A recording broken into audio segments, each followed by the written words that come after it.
नमस्कार दोस्तों, मेरा नाम भास्कर है और आप देख रहे हैं मेरा चैनल भास्कर नमन में आमने सामने।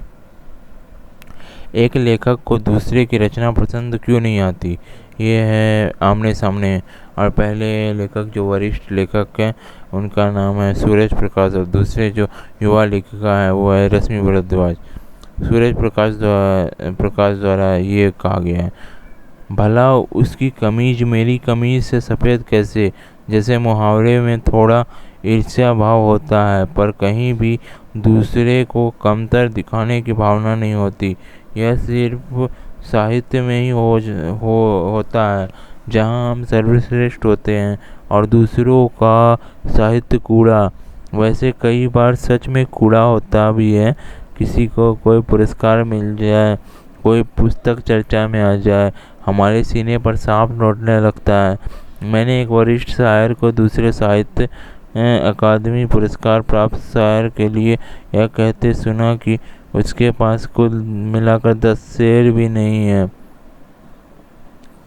B.S. नायपॉल व सलमान रुश्दी आजीवन भारतीय साहित्य की को हे दृष्टि से देखते रहे। पत्रिका में बड़े लेखक को अपनी इस कहानी सबसे पहले और अपनी तस्वीर सबसे बड़ी मिलनी चाहिए।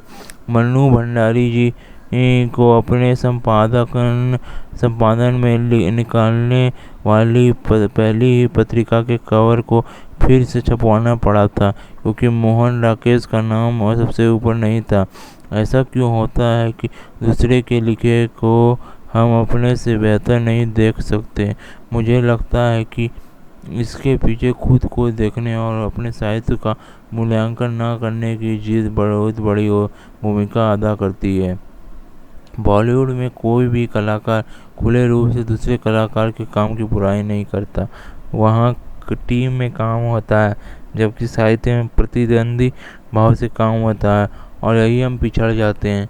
समीक्षाएं छपती है और आलोचनाएं भी होती है, दूसरों की तारीफ में भाषण भी दिए जाते हैं, लेकिन आमतौर पर यह प्रायोजित मामला होता है।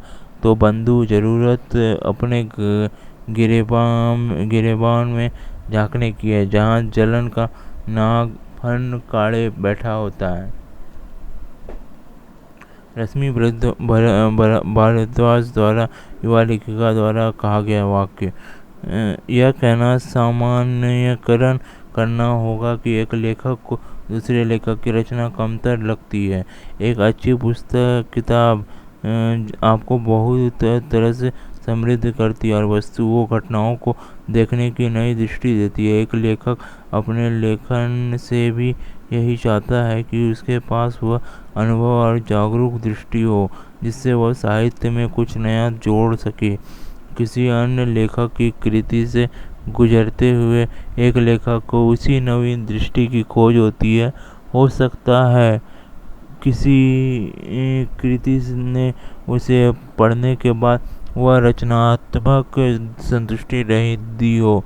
हालांकि यह भी सत्य है कि कई बार एक लेखक आम पाठक भी नहीं रहता और किसी कृति में प्रवेश लेते हुए बहुत ही पक्षपात और पूर्वाग्रह से भरा होता है।